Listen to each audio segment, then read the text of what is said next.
Okay, I had to come on and tell you guys this. So I just finished updating my net worth tracker, and y'all, my net worth has doubled in the last 3 years. And sadly, as I coach clients, I realize that a lot of people do not track their net worth. And in fact, a lot of people don't even think they have a net worth. So in order to fix this misconception, in this video, I will discuss what a net worth is and the 5 major net worth milestones that you need to reach. And I will also share with you how my husband and I personally doubled our net worth in the last 3 years. And before you assume this, no, it was not from winning the lottery, getting an inheritance, or any get-rich-quick scheme. But first, if you are new here, hi, my name is Rachel. Welcome to The Choice Life. So I personally love tracking my net worth because I think it is so cool to see my progress towards my goal of reaching financial freedom. And if I don't know what my net worth is, I have no clue how close I am to financial freedom. So what is net worth?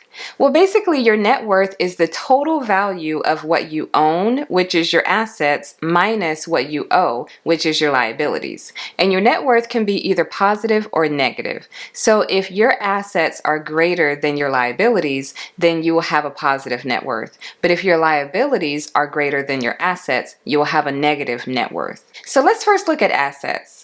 An asset is anything that you own that has financial value and increases your net worth and can be converted into cash. So an asset can be cash, like your checking account or your savings account. It can be real estate, your personal residence, or an investment property. Any cash investments like stocks, bonds, mutual funds that are in like taxable brokerage accounts or retirement accounts. Also, it can be business equity. So if you own any businesses, that's definitely an asset. And also any sort of valuable possessions such as a car, jewelry, fine art, or collectibles. So all of these things are assets, but I do want to say that if you use debt in order to obtain these assets, say like a mortgage on a home or a car loan for your car, then they're not only assets, but those loans become liabilities. So let's look at liabilities. A liability is any debt that you owe to someone else, and this debt will reduce your net worth. Examples of liabilities could be credit card debt, student loan debt, mortgage debt, car loans, medical debt, or even unpaid taxes. Liabilities reduce your net worth because they take away from the value of the things that you own. Let's look at an example of how to calculate net worth.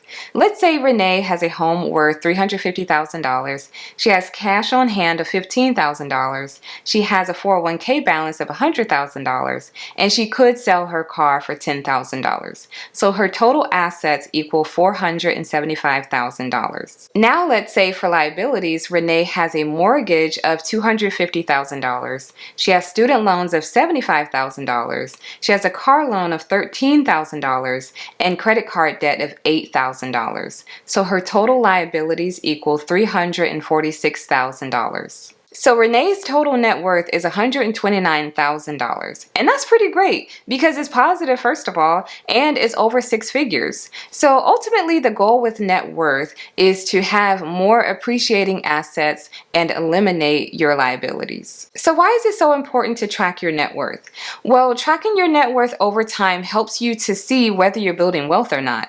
And it helps you to see whether you're moving closer to financial freedom or further away from it. And in order to reach financial freedom, most people need a net worth of at least $1 million. And if you're not tracking your net worth, how will you have any sort of clarity on when you'll be financially free? So what do I include in my net worth tracking?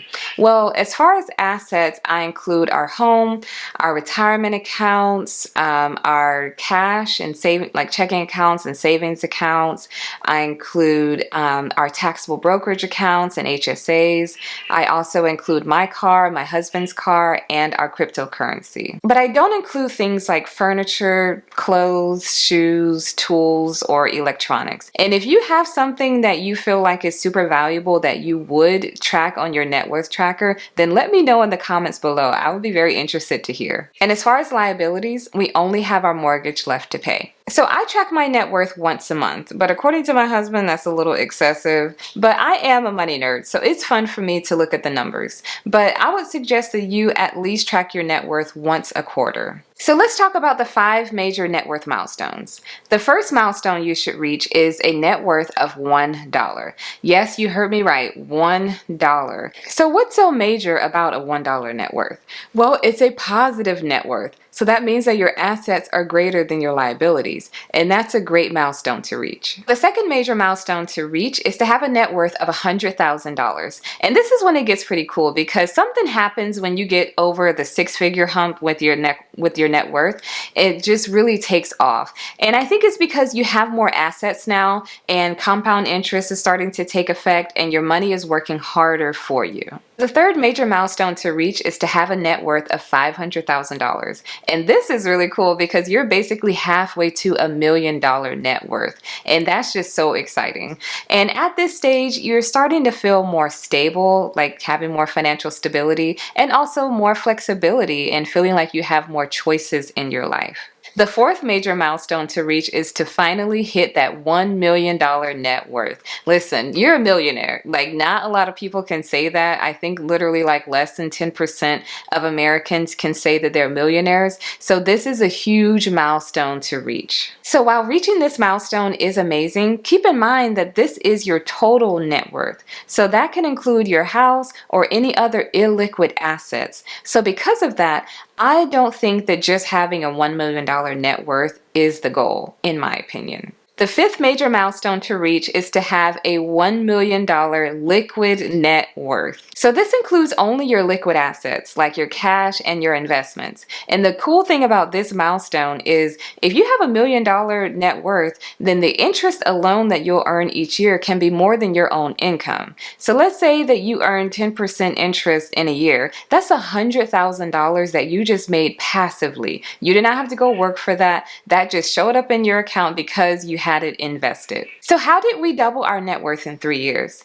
Well, I found that there is 4 key factors that contributed to our net worth doubling. And the first one was home appreciation. So my husband and I bought our home for $350,000 and now it is worth over $500,000. So that is over $150,000 of pure equity. And we didn't have to work for that money or come out of pocket for that money. All we had to do was own the asset and hold it.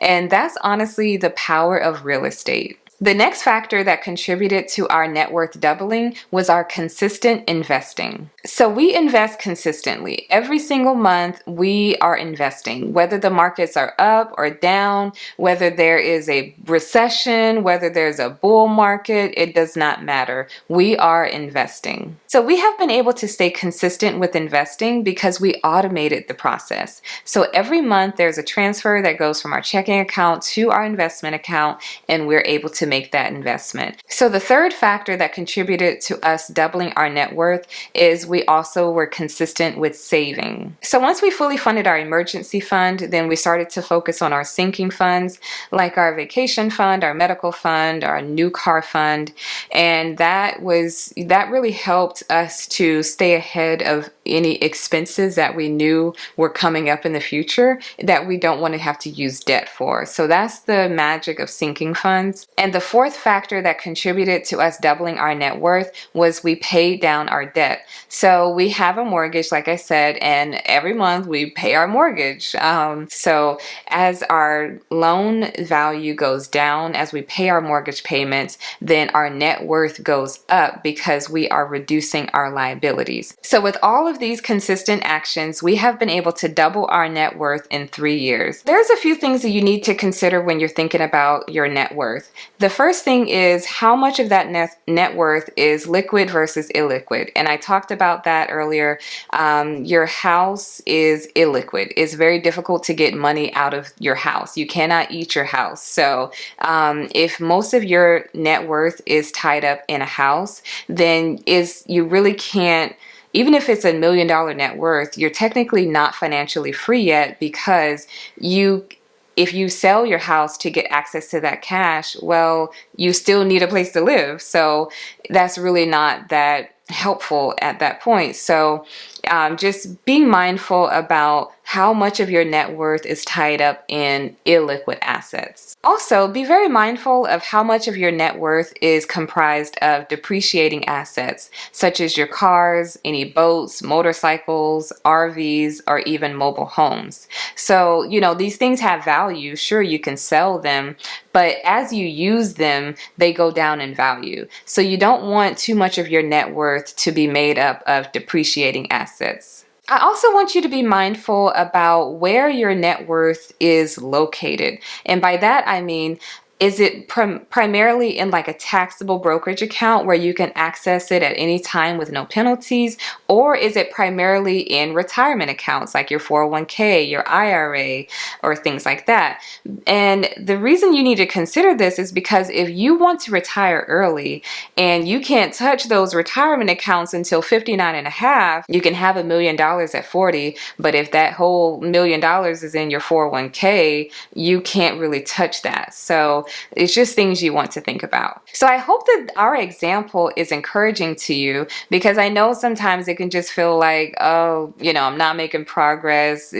You're only able to save $100 here or $50 there, and you feel like it's not moving the needle. But trust me, just stay consistent, because over time you will see amazing results. Tracking your net worth is the first step to determining how close you are to reaching financial freedom. And I love talking about financial freedom on this channel. And if you want to know how close you are to reaching financial freedom, then watch this video right here where I explain the 4 stages to reaching financial freedom. And I'll see you in that video.